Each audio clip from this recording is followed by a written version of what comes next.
Chapter 4 of Mice and Men. Crooks, the Negro stable buck, had his bunk in the harness room, a little shed that leaned off the wall of the barn. On one side of the little room there was a square 4-paned window, and on the other a narrow plank door leading into the barn. Crooks's bunk was a long box filled with straw, on which his blankets were flung. On the wall by the window there were pegs on which hung broken harness in process of being mended, strips of new leather, and under the window itself a little bench for leather working tools, curved knives and needles and balls of linen thread, and a small hand riveter. On pegs were also pieces of harness, a split collar with the horsehair stuffing sticking out, a broken hame, a trace chain with its leather covering split. Crooks had his apple box over his bunk, and in it a range of medicine bottles, both for himself and for the horses. There were cans of saddle soap and a drippy can of tar with its paint brush sticking over the edge, and scattered about the floor were a number of personal possessions. For, being alone, Crooks could leave his things about, and being a stable buck and a cripple, he was more permanent than the other men, and he had accumulated more possessions than he could carry on his back. Crooks possessed several pairs of shoes, a pair of rubber boots, a big alarm clock, and a single-barreled shotgun. And he had books too, a tattered dictionary and a mauled copy of the California Civil Code for 1905. There were battered magazines and a few dirty books on a special shelf over his bunk. A pair of large gold-rimmed spectacles hung from a nail on the wall above his bed. This room was swept and fairly neat, for Crooks was a proud, aloof man. He kept his distance and demanded that other people kept theirs. His body was bent over to the left by his crooked spine, and his eyes lay deep in his head, and because of their depth seemed to glitter with intensity. His lean face was lined with deep black wrinkles, and he had thin, pain-tightened lips which were lighter than his face. It was Saturday night. Through the open door that led into the barn came the sound of moving horses, of feet stirring, of teeth champing on hay, of the rattle of halter chains. In the stable buck's room a small electric globe threw a meagre yellow light. Crooks sat on his bunk. His shirt was out of his jeans in his back.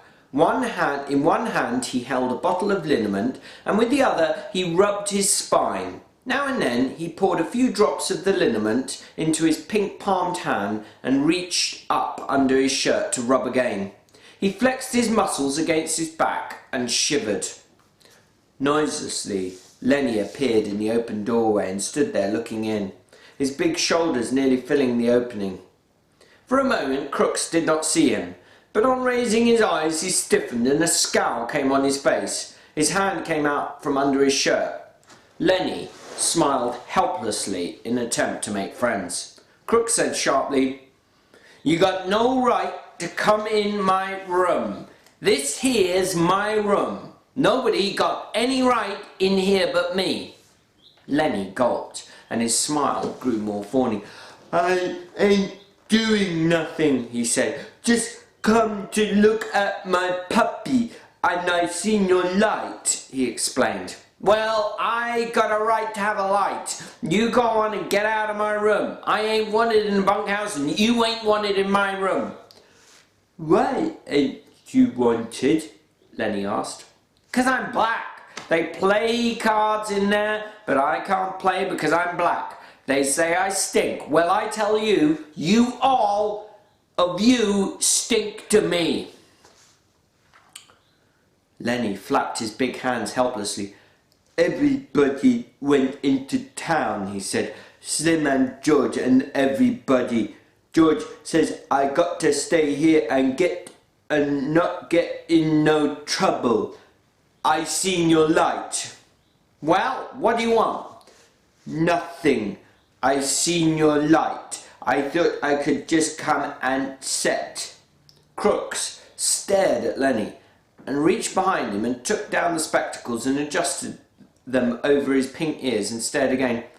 I don't know what you're doing in the barn anyway, he complained. You ain't no Skinner. There's no call for a bucket to come into the barn at all. You ain't no Skinner. You ain't got nothing to do with the horses. The pup, Lenny repeated. I come to see my pup. Well, go and see your pup then. Don't come in a place where you're not wanted. Lenny lost his smile. He advanced a step into the room and then remembered and backed to the door again. I looked at them a little. Slim says I ain't to pet them very much. Crook said, well, you've been taking them out of the nest all the time. I wonder the old lady don't move them someplace else. Oh, she don't care. She lets me. Lenny moved into the room again. Crook scowled, but Lenny's disarming smile defeated him. Oh, come on in and set a while, Crook said. As long as you won't get out and leave me alone, you might as well sit down. His tone was a little more friendly. All the boys gone into town, huh? Oh, but old Candy, he just sits in the bunkhouse sharpening his pencil and sharpening and figuring. Crooks adjusted his glasses. Figuring? What's Candy figuring about? Lenny almost shouted, about the rabbits. You're nuts, Crooks said. You're crazy as a wedge. What rabbits are you talking about? The rabbits we're going to get, and I get to tend them, cut grass and give them water and like that. Just nuts, said Crook. I don't blame the guy you're trouble with for keeping you out of sight. Lenny said quietly, it ain't no lie. We're gonna do it. Gonna get the little place and live on the fat of the land. Crooks settled himself more comfortably on his bunk. Sit down, he invited. Sit down on the nail keg. Lenny hunched down on the little barrel. You think it's a lie, Lenny said, but it ain't no lie. Every word's a truth, and you can ask George. Crooks put his dark chin into his pink palm. You travel around with George, don't you? Sure, me and him go every place together, Crooks continued. Sometimes he talks, and you don't know what the hell he's talking about. Ain't that so? He leaned forward, boring Lenny with his deep eyes. Ain't that so? Yeah, sometimes. Just talks on, and you don't know what the hell it's all about. Yeah, sometimes, but not always. Crooks leaned forward over the edge of the bunk. I ain't a southern Negro, he said. I was born right here in California. My old man had a chicken ranch, about 10 acres. The white kids, come to play at our place, and sometimes I went to play with them, and some of them was pretty nice. My old man didn't like that. I never knew till long later why he didn't like that, but I now know. He hesitated, and when he spoke again his voice was softer. There wasn't another coloured family for miles around, and now there ain't a coloured man on this ranch, and there's just one family in Soledad. He laughed. If I say something, why, it's just a nigger saying it. Lenny asked, how long do you think it be before them pups will be old enough to pet? Crooks laughed again.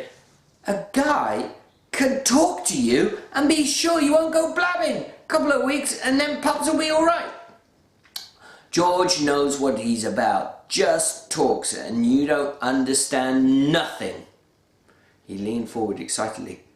This is just a nigger talking, and a busted back nigger, so it don't mean nothing, see? You couldn't remember it anyways. I seen it over and over, a guy talking to another guy, and it don't make no difference if you don't hear or understand. The thing is, they're talking, or they're setting, and still not talking. It don't make no difference, no difference. His excitement increased until he pounded his knee with his hand. George can tell you screwy things, it don't matter. It's just a talking, it's just being with another guy, that's all. He paused. His voice grew soft and persuasive. Suppose George don't come back no more. Suppose he took a powder and just ain't coming back. What do you do then? Lenny's attention came gradually to what had been said. What? He demanded. I suppose George went into town tonight and you never heard of him no more. Crooks pressed forward with some kind of private victory. Just suppose that, he repeated. He won't do it, Lenny cried. George wouldn't do nothing like that. I've been with George a long time. He'll come back tonight. But the doubt was too much for him. Don't you think he will? Crook's face lighted with pleasure in his torture. Nobody can tell what a guy'll do, he observed calmly. Let's say he wants to come back and can't. Suppose he gets killed or hurt, so he can't come back. Lenny struggled to understand. George won't do nothing like that, he repeated. George is careful, he won't get hurt. He ain't never been hurt, 'cause he's careful. Well, just suppose he don't come back. What'll you'll do then? Lenny's face wrinkled with apprehension. I don't know. Say, what are you doing anyways? He cried. This ain't true. George ain't got hurt.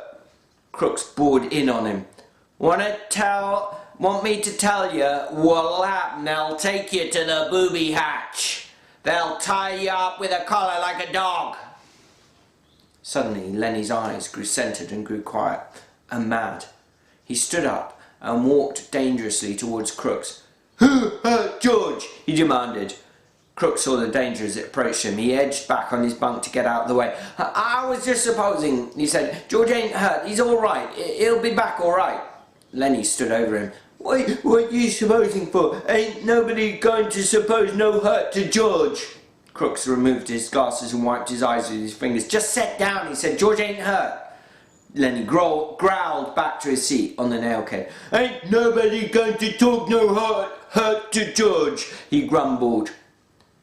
Crooks said gently, maybe you can see now. You got George. You know he's going to come back. Suppose you didn't have nobody. Suppose you couldn't go into the bunkhouse and play rummy because you was black. How do you like that? Suppose you had to sit here and read books. Sure, you could play horseshoes till it got dark, but then you got to read books. Books ain't no good. A guy needs somebody to be near him, he whined. A guy goes nuts if he ain't got nobody. Don't make no difference who the guy is, long as he's with you. I tell you, he cried, I tell you, a guy gets too lonely and he gets sick. George going to come back, Lenny reassured himself in a frightened voice. Maybe George come back already. Maybe I better go see. Crooks said, I didn't mean to scare you. He'll come back. I was talking about myself. A guy sits alone out here all at night, maybe reading his books or thinking or stuff like that. Sometimes he gets thinking and he got nothing to tell him what's so and what ain't so. Maybe if he sees something he don't know whether it's right or not. He can't turn to some other guy and ask if he sees it too. He can't tell. He got nothing to measure by. I sing things out here. I wasn't drunk. I don't know if I was asleep. If some guy was with me, he could tell me I was asleep, and then it would be all right. I just don't know. Crooks was looking across the room now, looking towards the window. Lenny said miserably, George won't go away and leave me. I know George won't do that. The stable buck went on dreamily. I remember when I was a little kid on my old man's chicken ranch, had two brothers. They was always near me, always there. Used to sleep right in the same room, right in the same bed, all three. Had a strawberry patch, had an alfalfa patch. Used to turn the chickens out in the alfalfa on a sunny morning. My brothers sat on the fence rail and watched them. White chickens they was. Gradually, Lenny's interest came around to what was being said. George says we're going to have alfalfa for the rabbits. What rabbits? We're going to have rabbits and a berry patch. You're nuts. We are to. You ask George. You're nuts. Crooks was scornful. "I've seen hundreds of men come by on the road and on the ranches with their bindles on their back and that damn same thing in their heads. Hundreds of them. They come and they quit and go on, and every damn one of them's got a little piece of land in his head. And never goddamn one of them ever gets it. Just like heaven. Everybody wants a piece of land. I've read plenty of books out there. Nobody never gets to heaven and nobody gets no land. It's just in their head. They're all the time talking about it and it's just in their head." He paused and looked towards the open door, for the horses were moving restlessly and the halter chains clinked. A horse whinnied. "I guess somebody's out there," Crooks said. "Maybe Slim. Slim comes in 2-3 times a night. Slim's a real skinner. He looks out for his team." He pulled himself painfully upright and toward the door. "That you, Slim?" he called. Candy's voice answered. "Slim went in town. Say, you seen Lenny?" "You mean the big guy?" "Yeah, you seen him any place?"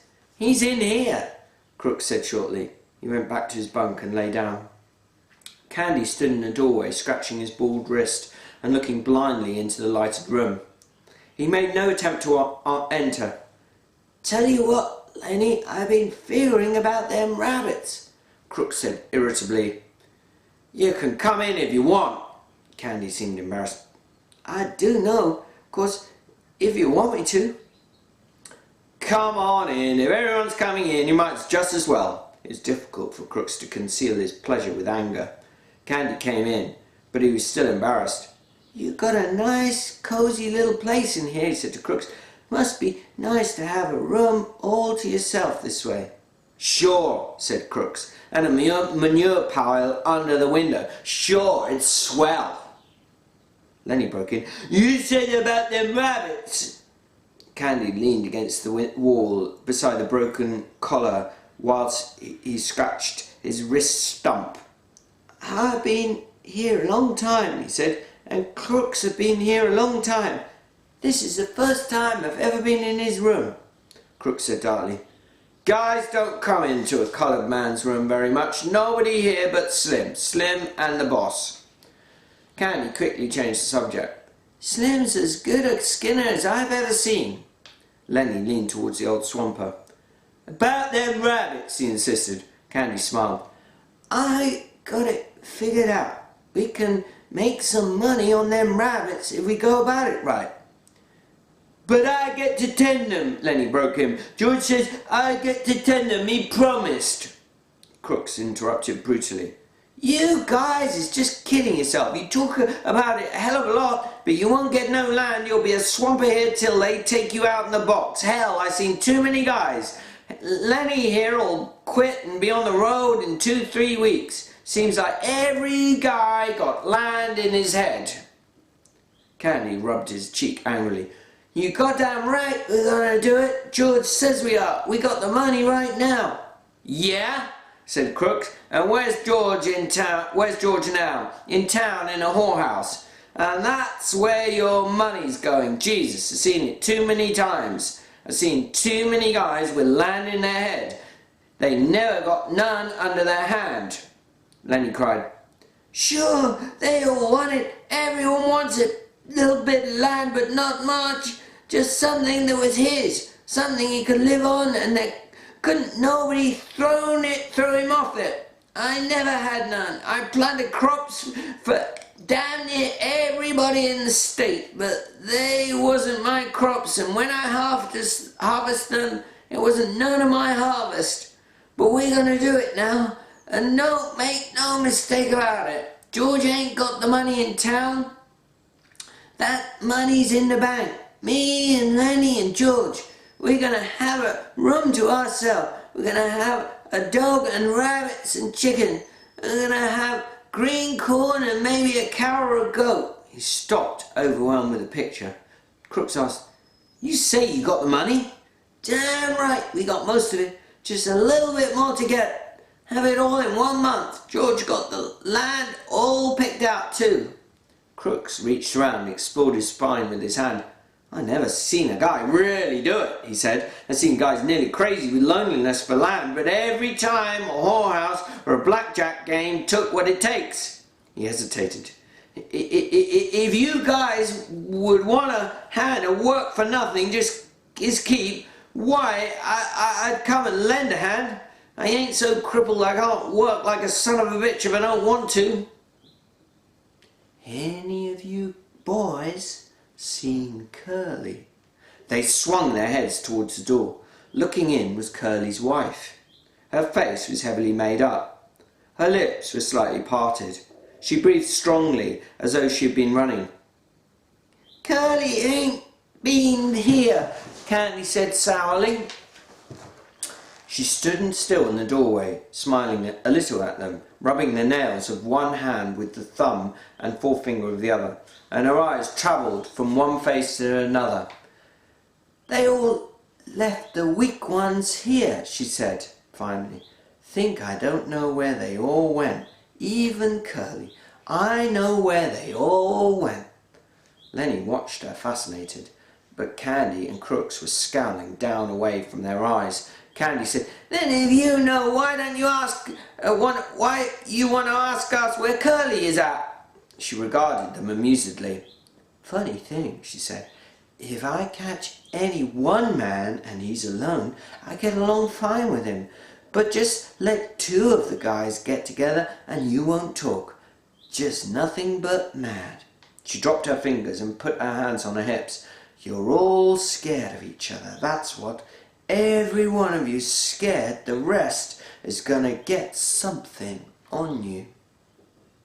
After a pause, Crook said, "Maybe you better get along to your own house now. We don't want no trouble." "Well, I ain't giving you no trouble. Think I don't like to talk to somebody every once in a while? Think I like to stick in that house all the time?" Candy laid the stump of his wrist on his knee and rubbed it gently with his hand. He said accusingly, "You got a husband. You got no call fooling around with other guys causing trouble." The girl flared up. "Sure I got a husband. You all seen him. Swell guy, ain't he? Spends all his time saying what he's gonna do to other guys he don't like, and he don't like nobody. Think I'm gonna stay in that 2x4 house and listen to how Curly's gonna lead with his left twice and then bring in the old right cross? 1-2, he says. Just the old 1-2 and he'll go down." She paused and her face lost its solemnness and grew interested. "Say, what happened to Curly's hand?"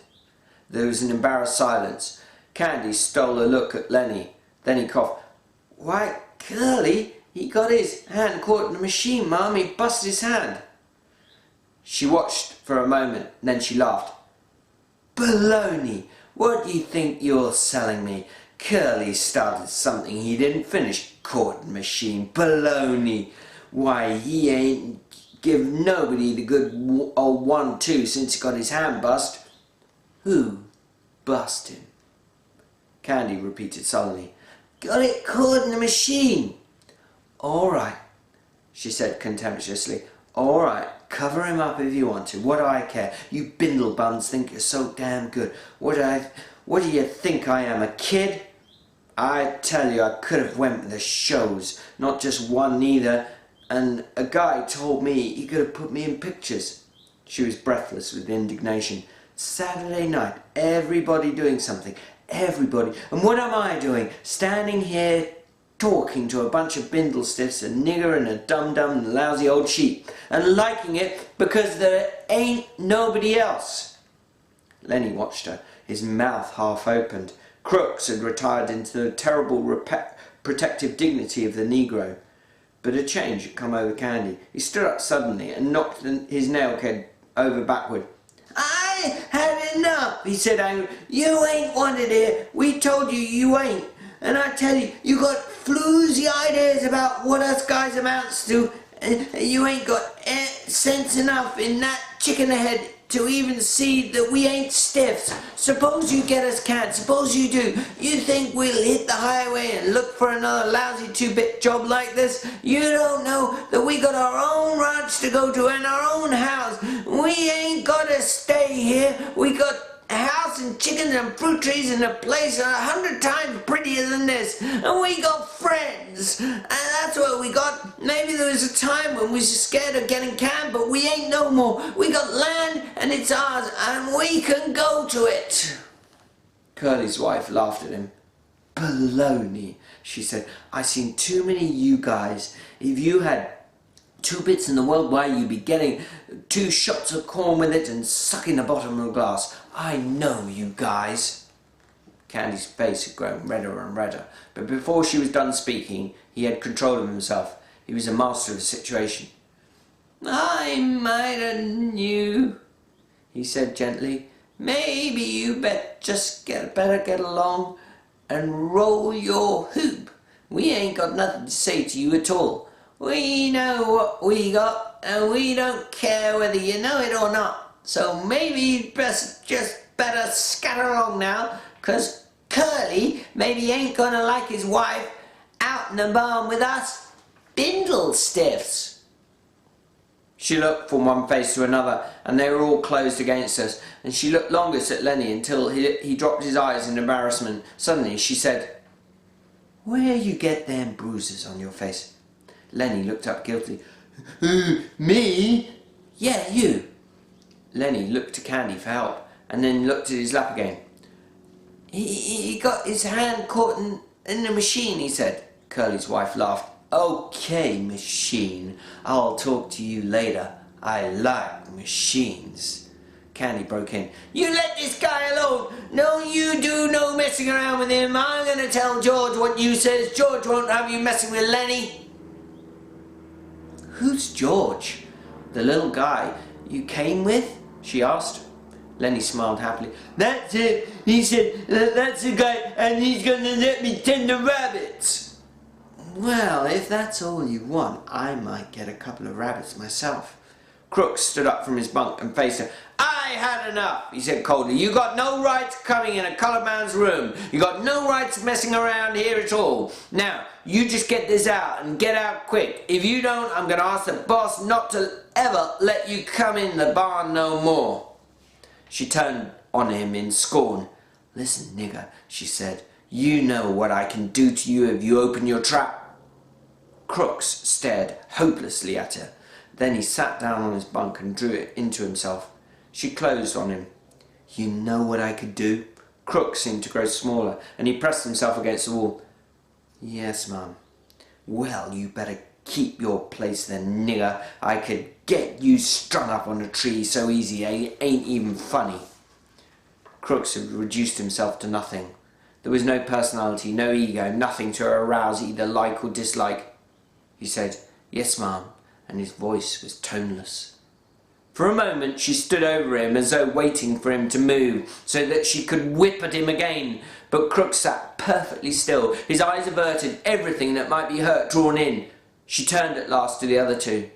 Old Candy was watching her, fascinated. If you was to do that, we'd tell, he said quietly. We'd tell about you framing Crooks. Tell and be damned, she cried. Nobody'd listen to you, and you know it. Nobody'd listen to you. Candy subsided. Oh, he agreed. Nobody'd listen to us. Lenny whined. I wish George was here. I wish George was here. Candy stepped over to him. Don't you worry none, he said. I just heard the guys coming in. George will be in the bunkhouse right now, I bet. He turned to Curly's wife. You better go home now, he said quietly. If you go right now, we won't tell Curly you was here. She appraised him coolly. I ain't sure you heard nothing. Better take no chances, he said. If you ain't sure, you better take the safe way. She turned to Lenny. I'm glad you bust Curly a little bit. He got it coming to him. Sometimes I'd like to bust him myself. She slipped out the door and disappeared into the dark barn. And while she went through the barn, the halter chains rattled, and some horses snorted, and some stamped their feet. Crooks seemed to come slowly out of the layers of protection he had put on. "Was that the truth, what you said about the guys come back?" he asked. "Sure, I heard them." "Well, I didn't hear nothing." "The gate banged," Candy said, and went on. "Jesus Christ, Curly's wife can move quiet. I guess she had a lot of practice though." Crooks avoided the whole subject now. "Maybe you guys better go," he said. "I ain't sure I want you in here no more. A coloured guy got to have some rights even if he don't like them." Candy said, "That bitch didn't ought to have said that to you." "Wasn't nothing," Crooks said dully. "You guys coming in and setting made me forget. What she says is true." The horses snorted out in the barn and the chains rang and a voice called, "Lenny! Oh Lenny! You in the barn?" "It's George!" Lenny cried, and he answered, "Here George! I'm right in here!" In a second George stood framed in the door and he looked disapprovingly about. "What are you doing in Crooks's room? You hadn't ought to been in here." Crooks nodded. "I told them, but they come in anyways." "Well, why didn't you kick them out?" "I didn't care much," said Crooks. "Lenny's a nice fella." Now Candy had roused himself. "Oh, George, I've been figuring I got it doped out how we can even make some money on them rabbits." George scowled. "I thought I told you not to tell nobody about that."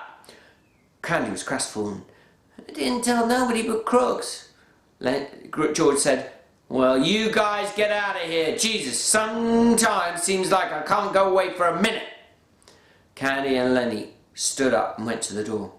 Crooks called, "Candy? Huh? Remember what I said about hoeing and doing the odd jobs?" "Yeah," said Candy, "I remember." "Well, just forget it," said Crooks. "I didn't mean it. Just fooling. I didn't want to go to no place like that." "Well, okay, if you feel like that. Good night." The three men went out of the door. As they went through the barn, the horses snorted and the halter chains rattled.